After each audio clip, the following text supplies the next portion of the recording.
أعمالنا من يهده الله فلا مضل له ومن يضلل فلا هادي له أشهد أن لا إله إلا الله وحده لا شريك له وأشهد أن محمدا عبده ورسوله اللهم صل وسلم على سيدنا محمد حبيبنا وشفيعنا وقدوتنا وقرة أعيننا محمد صلى الله عليه وسلم.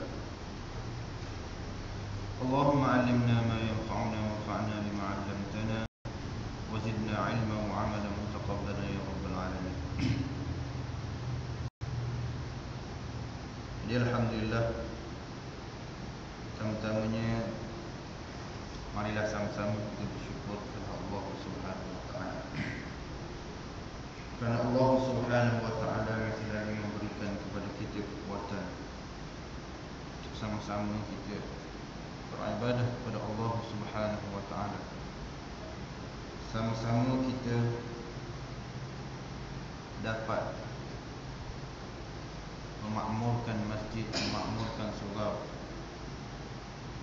dapat sama-sama menunaikan ibadah maghrib secara berjemaah. Jadi alhamdulillah, iman kita kadang-kadang meningkat, kadang-kadang menurun. Iman yazid wa yanqus.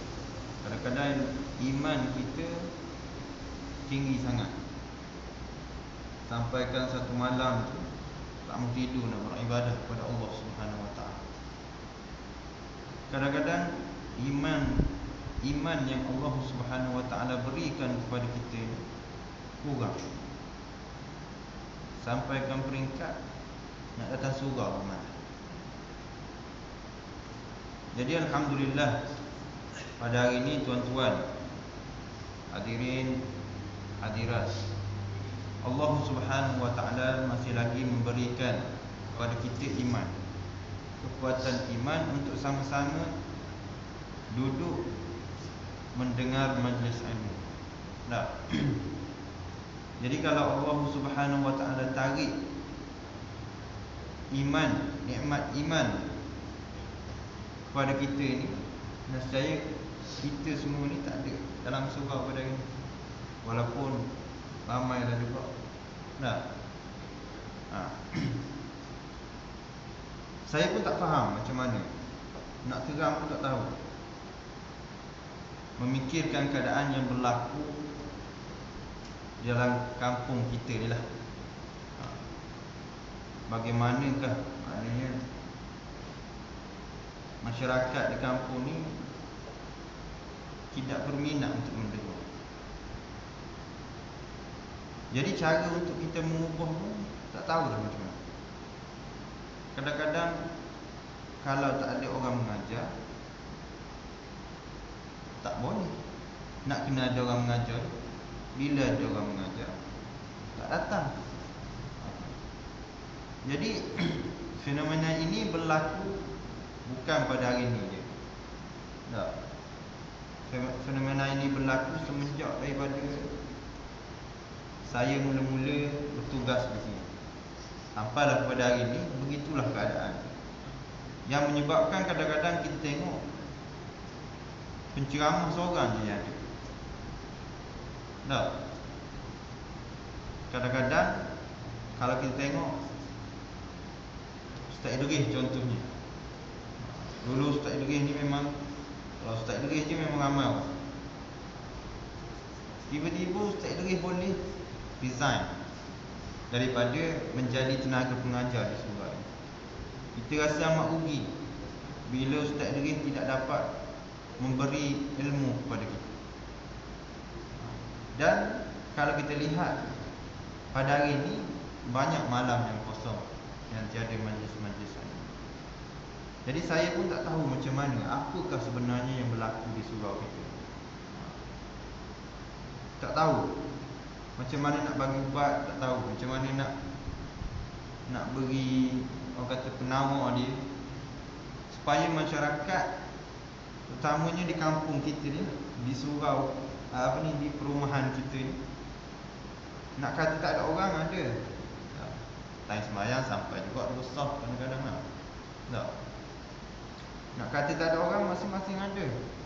Kalau tengok, kalau kita pergi berjalan, maknanya daripada ujung ni ke ujung sana, kalau betul-betul datang surau ni penuh. Nah, tapi macam mana fenomena ini berlaku? Kalau orang luar tanya, orang luar tahu, maknanya kita ni memang malu. Nah, malu berdiri. Jadi kita alhamdulillah yang Allah Subhanahu Wa Taala ni berikan kekuatan untuk fikir. Jadi maksudnya walaupun seramai ni je, majlis ilmu tetap berjalan. Saya pun kalau ikut je, nak bagi ke tak? Bagi ke tak? Tadi nampak ramai, tiba-tiba tak ada orang. Tapi oleh kerana saya tengok dekat luar tu, siang pula. Ada makanan ada, tapi orang tak ada. Pelik juga surau kita ni. Setengah tempat tu ada makanan, orang ramai. Kita makanan ada, orang tak ada.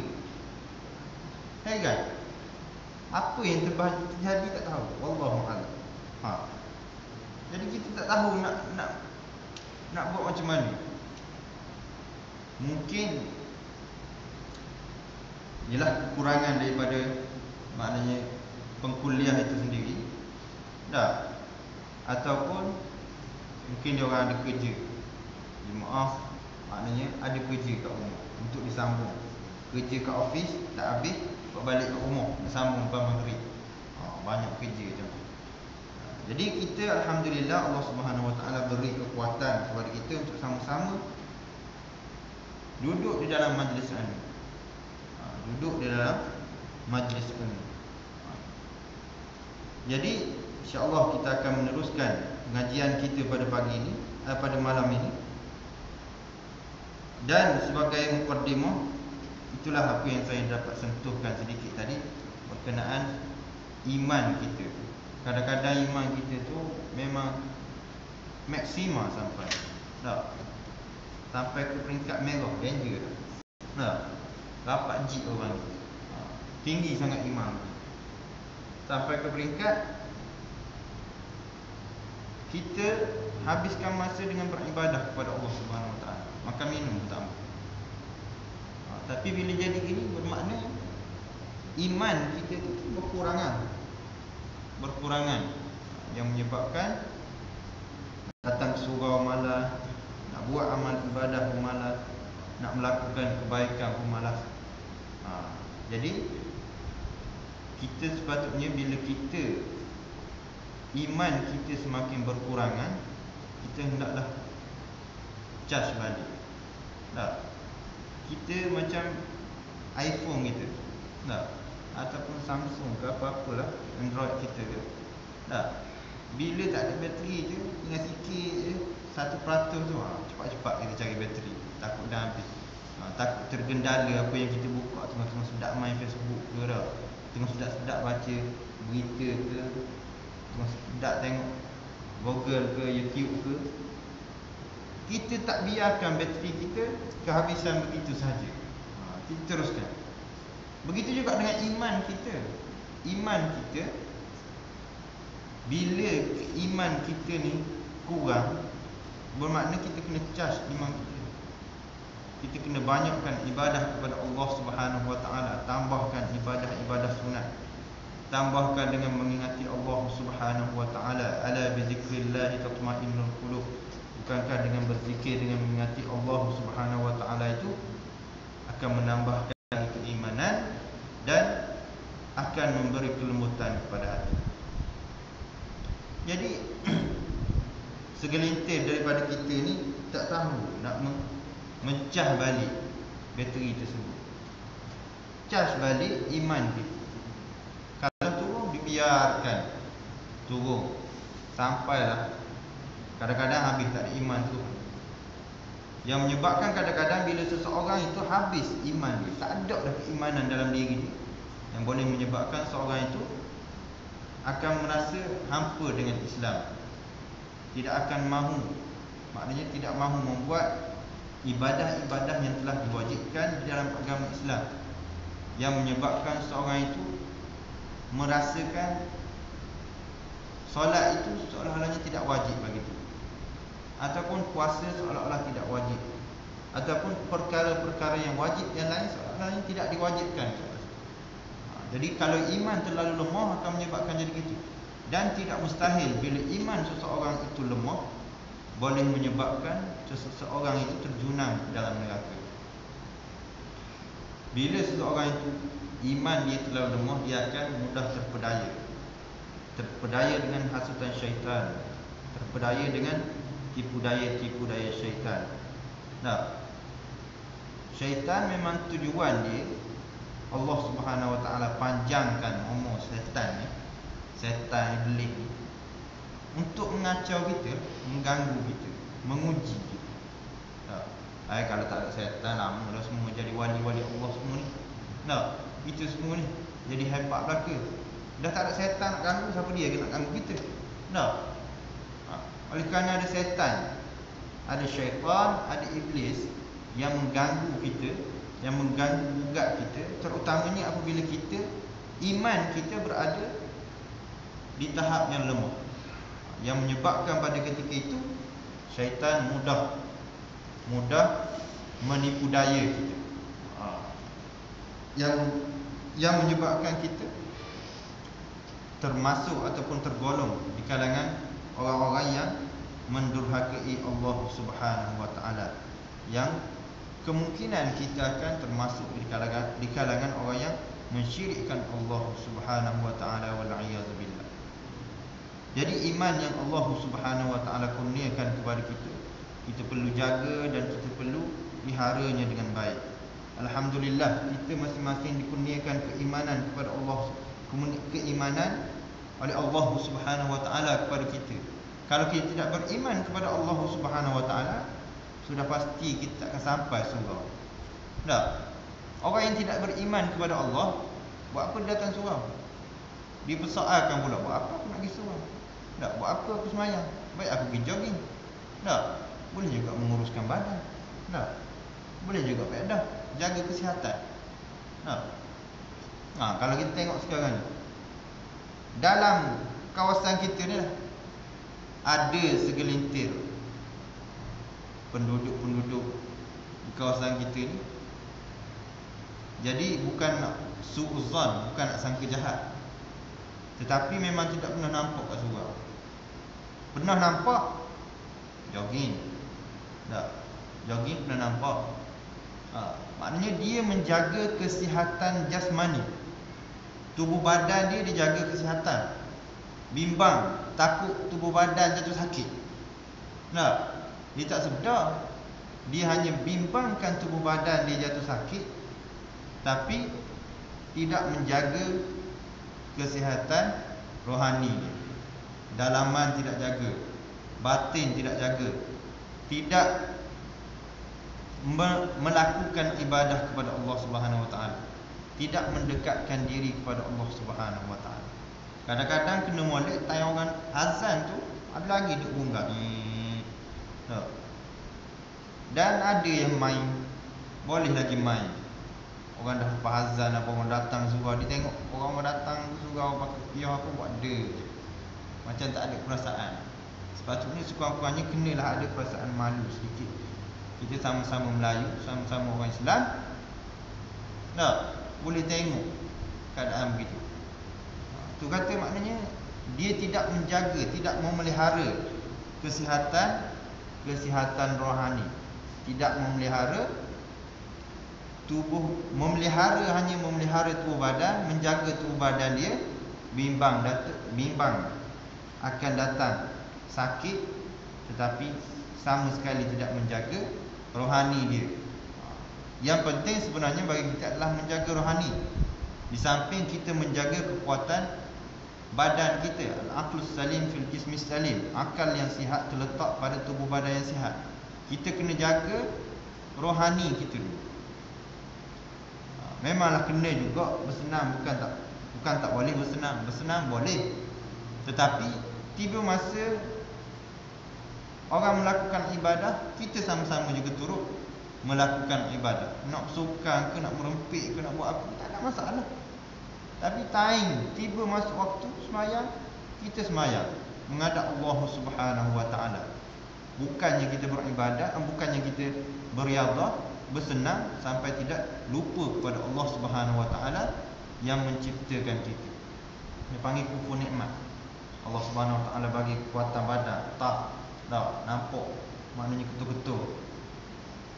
Tapi tidak mensyukuri kepada Allah Subhanahu wa taala yang memberi dia kekuatan kesihatan tersebut. Kalau dia betul-betul mensyukuri nikmat yang Allah Subhanahu wa taala beri itu, dia akan melakukan ibadah kepada Allah Subhanahu wa taala.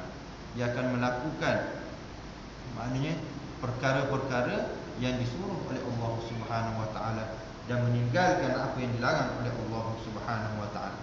Di samping itu juga, kita hendaklah sentiasa ingat dan sentiasa berhati-hati dalam kehidupan kita yang Allah Subhanahu wa taala telah memberikan kepada kita ini nikmat Islam. Nikmat Islam, dan kita hendaklah sentiasa berdoa pada Allah Subhanahu wa taala agar kita ini dikurniakan husnul khatimah, penghabisan yang terbaik, ataupun kita mati dalam keadaan kita ini menjadi orang-orang yang Islam. Wala tamutunna illa wa antum muslimun. Janganlah kamu mati melainkan kamu itu berada dalam agama Islam.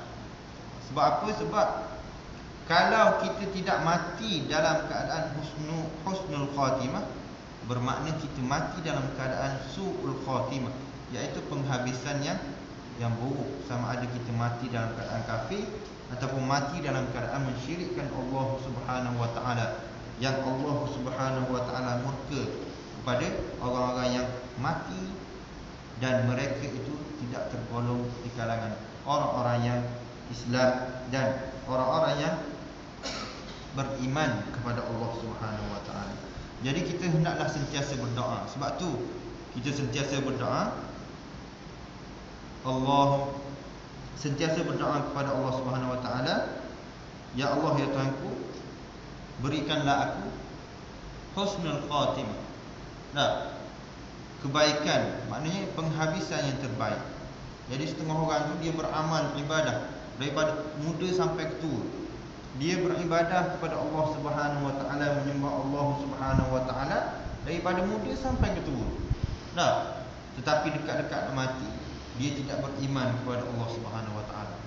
Dia mensyirikkan Allah Subhanahu wa taala. Dia terpengaruh dengan ajaran-ajaran sesat yang boleh menyebabkan segala ibadah dia yang bermula daripada kecil lagi dia beribadah sembah Allah Subhanahu wa taala, buat ibadah kepada Allah Subhanahu wa taala, yang boleh menyebabkan bila akhir hayat dia, kalau sekiranya dia tidak mati dalam keadaan Islam dan dia mati dalam keadaan mensyirikkan Allah Subhanahu wa taala, bermakna dia tidak akan mendapat syurga Allah Subhanahu wa taala, dan segala ibadah yang dia lakukan selama mana dia hidup, semuanya sia-sia. Sebab tu kadang-kadang Allah Subhanahu wa taala memuji seseorang tu dengan Allah Subhanahu wa taala menguji dia dengan dia ni pada peringkat awal, pada permulaannya dia tidak melakukan kebaikan, dia melakukan maksiat kepada Allah Subhanahu wa taala, dia melakukan dosa kepada Allah Subhanahu wa taala, melakukan perkara-perkara yang keji, berbagai-bagai perkara yang dia telah lakukan, berjudi, berzina, minum arak dan sebagainya.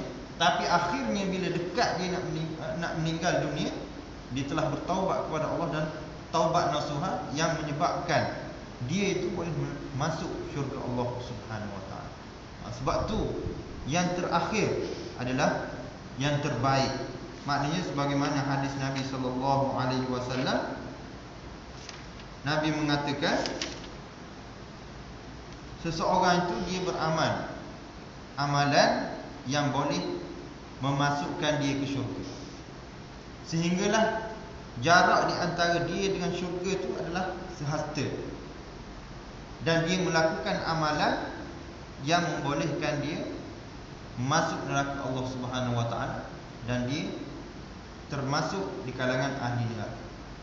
Jarak tu di antara syurga tu sehasta.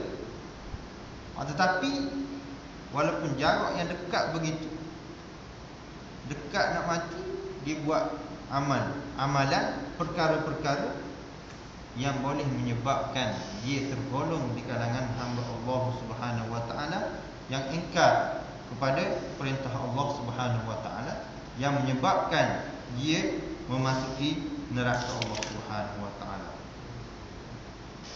Begitu juga kalau kita tengok, wa inna ahadakum la ya'malu bi 'amali ahli an-nar. Maknanya seorang daripada kamu ni dia melakukan perbuatan ahli neraka. Tak? Dia melakukan perbuatan ahli neraka ni contohnya macam judi, zina, minum arak dan sebagainya.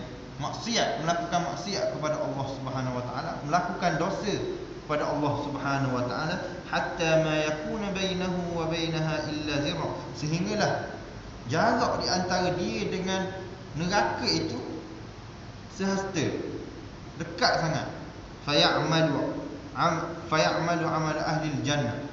Kemudian bila dia melakukan perbuatan ataupun amalan ahli syurga, lalu dia dimasukkan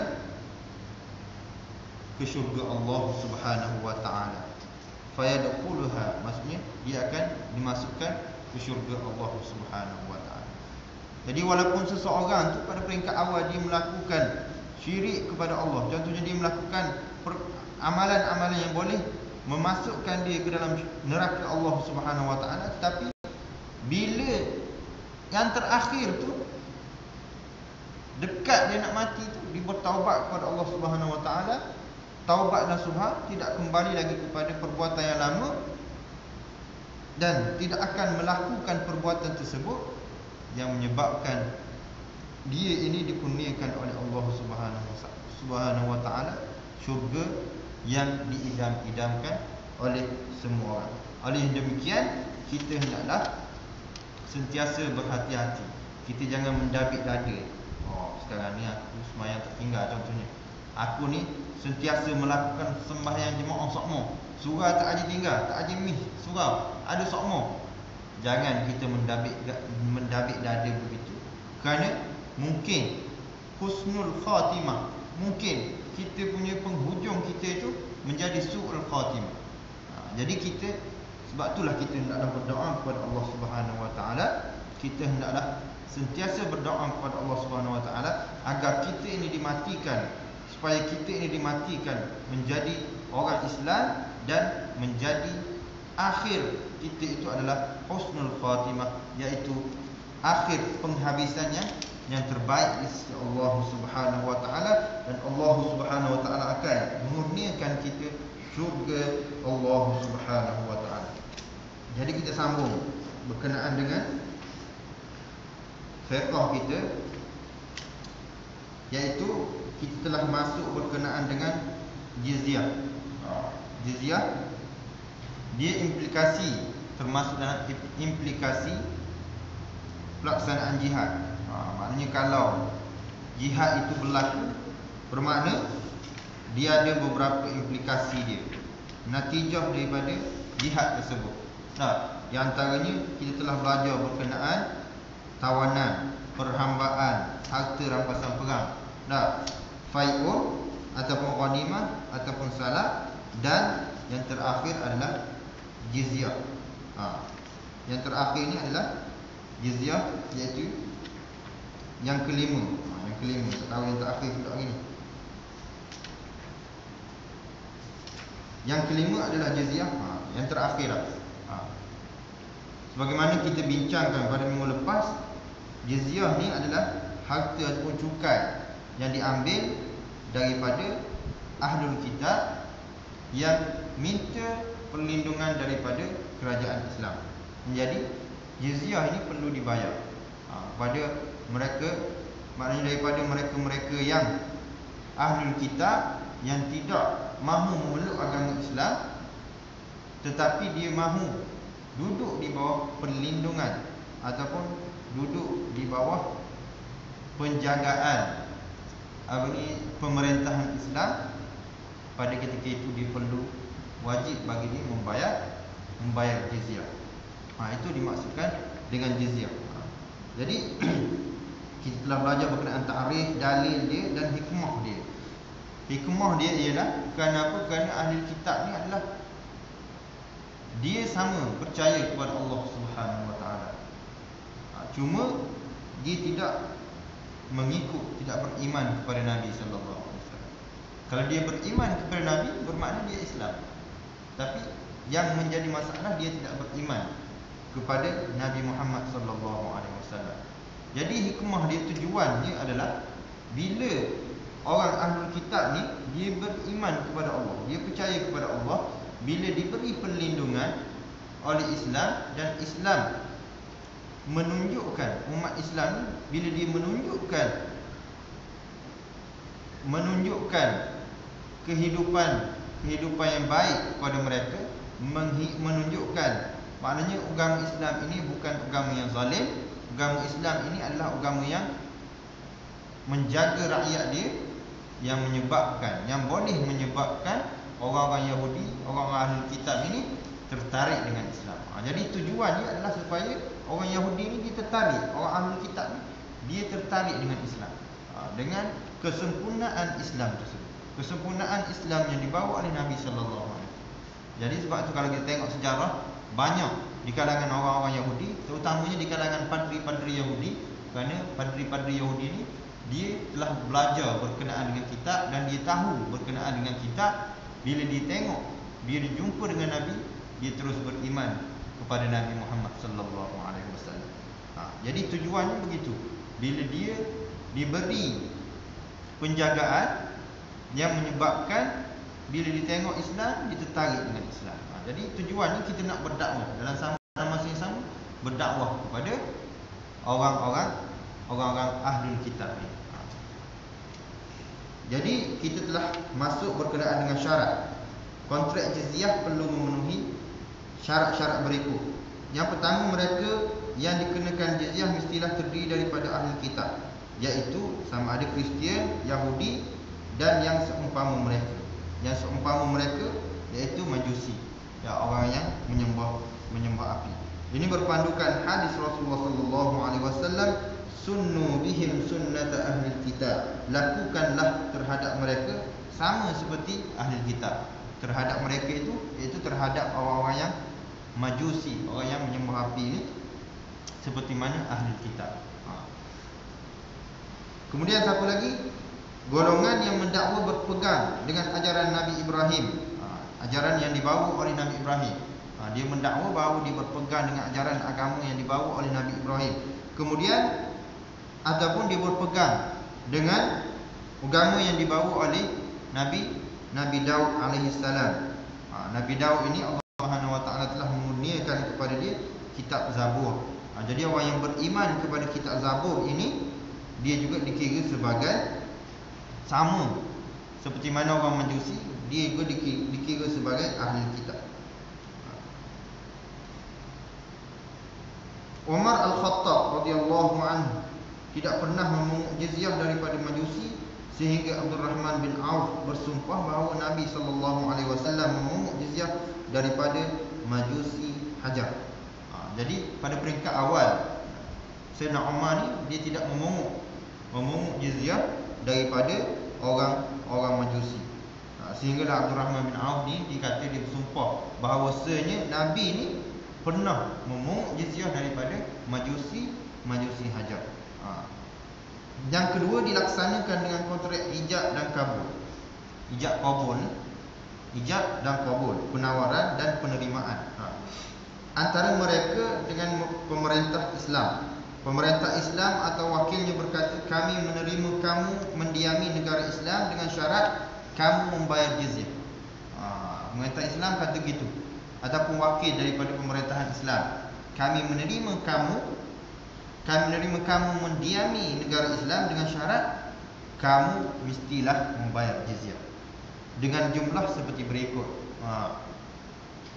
Jadi jumlah tu bergantung kepada keadaan seseorang ahli kitab. Kalau seorang tu kaya, jumlah dia tinggi.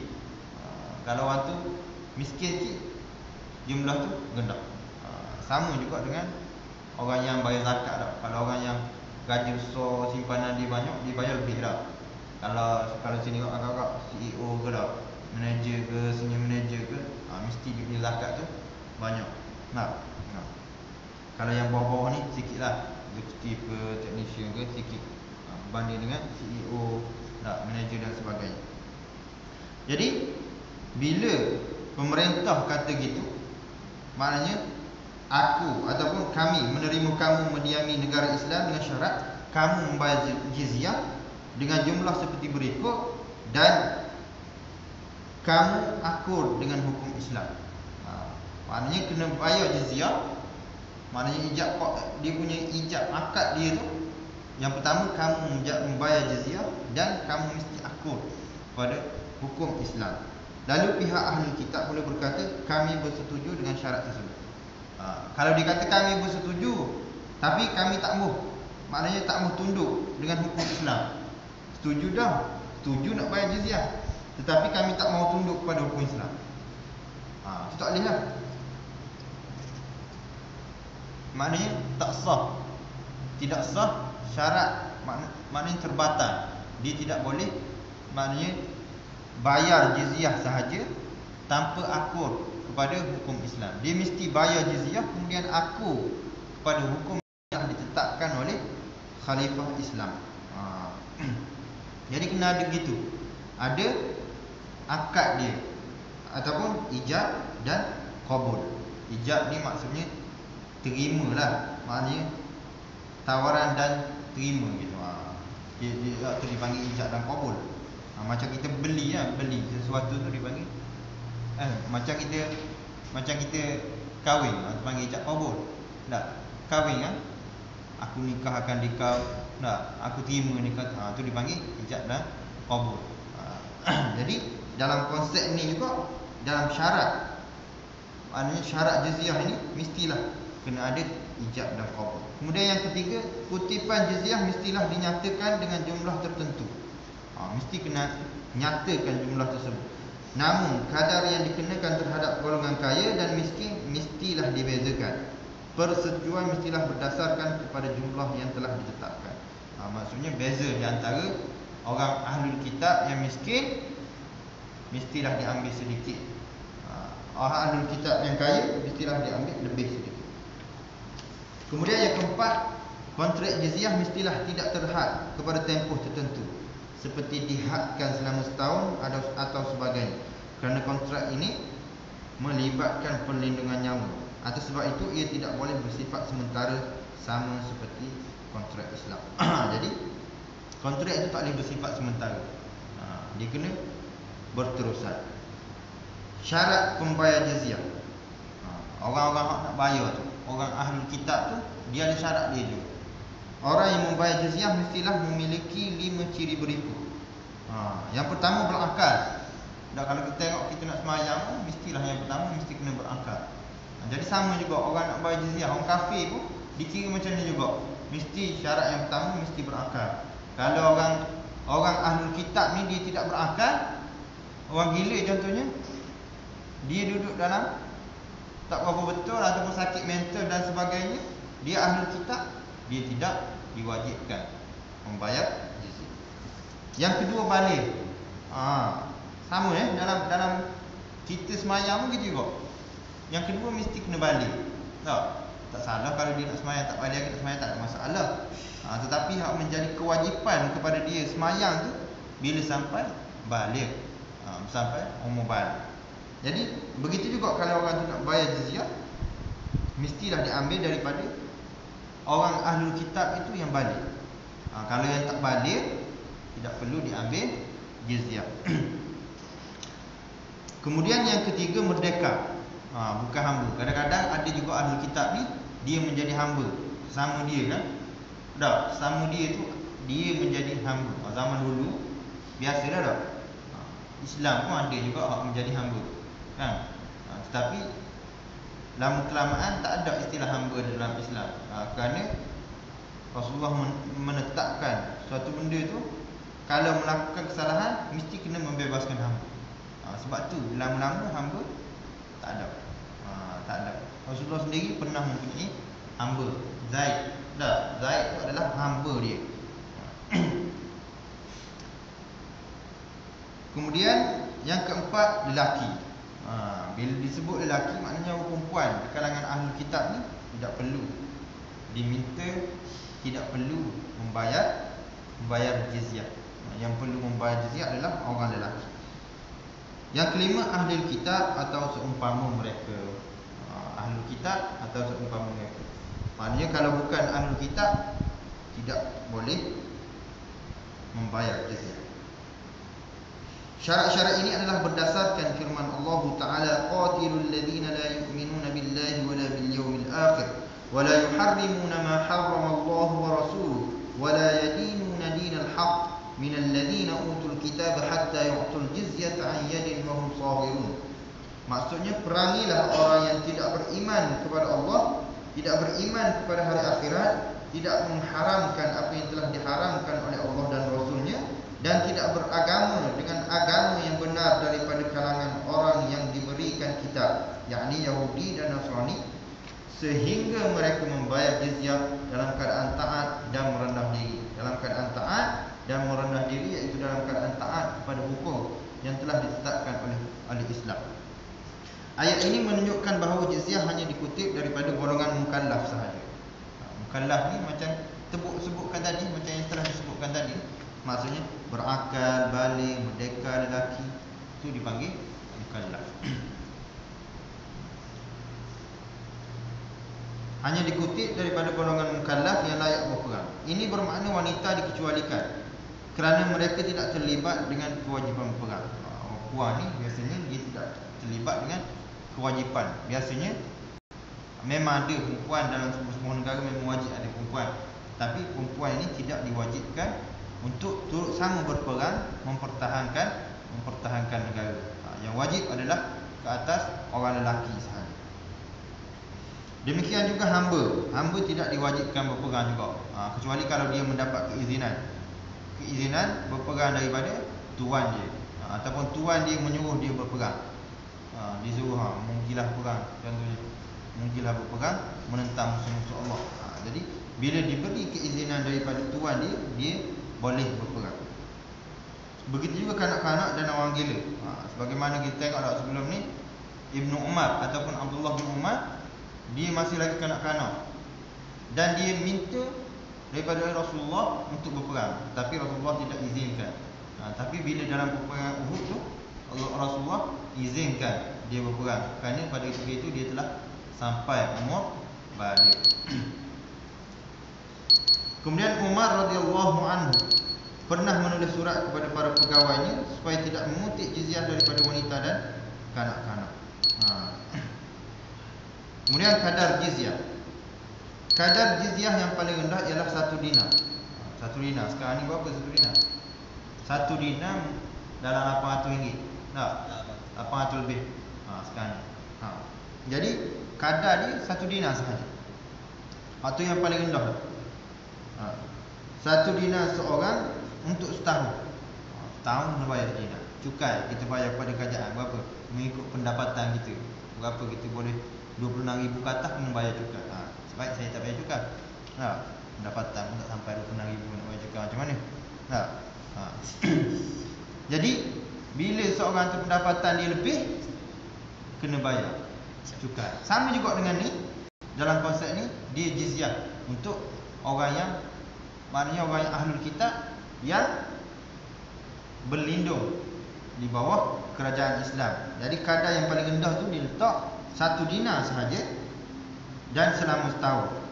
Itu 1 dinar akan dikutip daripada lelaki yang berpendapatan di bawah paras pertengahan. Dibagi pula orang yang berpendapatan bawah paras pertengahan. 2 dinar akan dikutip daripada lelaki yang berpendapatan pertengahan. Dia ni mutawassit lah maknanya. Orang ni kira boleh okey lah. Kalau bawah sangat tu sedinar je. Tapi kalau dia agak tinggi sikit pendapatan ni, pertengahan tu, 2 dinar kena bayar. Sementara 4 dinar akan dikutip daripada golongan yang kaya. Golongan kaya kena bayar 4 dinar lah, sebab dia kaya. Jadi perlu dipahami kutipan lebih daripada 1 dinar digalakkan bagi mereka yang berkemampuan, seperti yang diterangkan di atas. Walau bagaimanapun kadar yang wajib ialah 1 dinar. Wajib itu sedinar sahaja. Tapi boleh juga kita meminta lebih sekiranya dia mampu. Sekiranya golongan kaya atau menengah enggan memeterai kontrak jizyah melebihi 1 dinar, permintaan mereka ini perlu dipatuhi kerana kadar tersebut adalah kadar wajib yang dinyatakan oleh nas. Jadi nak bayar juga, tapi dia tak melebihi daripada 1 dinar, nak bayar 1 dinar. Jadi dibolehkan. Pemerintah Islam juga dibenarkan meletakkan syarat dhiyafah, iaitu pembayar jizyah menerima orang Islam sebagai tetamu. Dhiyafah, dhaif adalah duyuf ataupun duyufur rahman, tetamu-tetamu Allah Subhanahu wa taala. Bila pergi ke rumah ke rumah Allah di Mekah kan, dipanggil ada hidangan untuk maidah tu, duyufur rahman dipanggil.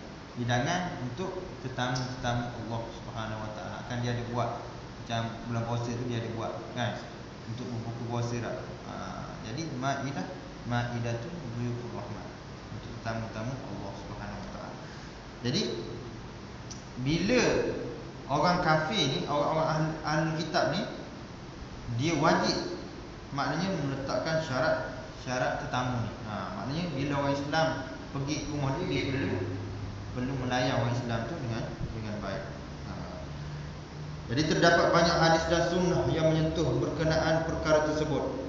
Daripada Muaz bin Jabal radhiyallahu anhu, apabila Nabi SAW menghantarnya ke Yaman, baginda memerintahkan supaya mengutip jizyah daripada setiap orang yang telah bermimpi, iaitu balik, sebanyak 1 dinar atau nilaiannya dengan pakaian ma'afiri. Ma'afiri ini ialah pakaian yang dihasilkan di Ma'afir. Ma'afir adalah satu tempat di negeri Yaman. Ada satu tempat di Yaman tu nama dia Ma'afir. Maknanya dinilaikan sebanyak 1 dinar ataupun dikira dengan pakaian Ma'afir. Tak tahulah macam mana pakaian Ma'afir ni. Mungkin pakaian Ma'afir ni dia menyamai dengan harga 1 dinar. Pakaian dia mahal mungkinan barangkali. Sebab tu dia kata 1 dinar atau nilaiannya dengan pakaian Ma'afir. Maknanya pakaian dia ni macam terlalu tinggi lah harga dia. Kalau kita kat macam beli apa ni, baju Levi's ke baju Timberland ke tak, ataupun baju benda-benda macam-macam jenama yang melebihi, contohnya harga sampai RM1,000, mencecah RM1,000. Jadi bila mencecah RM1,000 tu, dia melebihi 1 dinar. Sama juga pakaian Ma'afir ni diumpamakan seumpama maknanya 1 dinar. Harga dia 1 dinar. Okey. Daripada Aslam rahimahullah bahawa Umar bin Khattab radhiyallahu anhu mengenakan jizyah ke atas pemilik emas sebanyak 4 dinar dan pemilik perak sebanyak 40 dirham. 40 dirham ni, dirham adalah perak lah kan. Berserta memberikan makanan kepada orang Islam dan menerima orang Islam sebagai tamu selama 3 hari. Maksudnya orang Islam yang pergi, yang ditugaskan untuk mengutip jizyah tersebut, dia adalah tetamu di sisi orang-orang ahli kitab. Jadi kena terima, dia tak boleh bila datang orang Islam tak boleh nak bunuh. Maksudnya setengah orang tu bila orang datang kampung dia, orang tak kenal dah, datang tiba-tiba nak minta.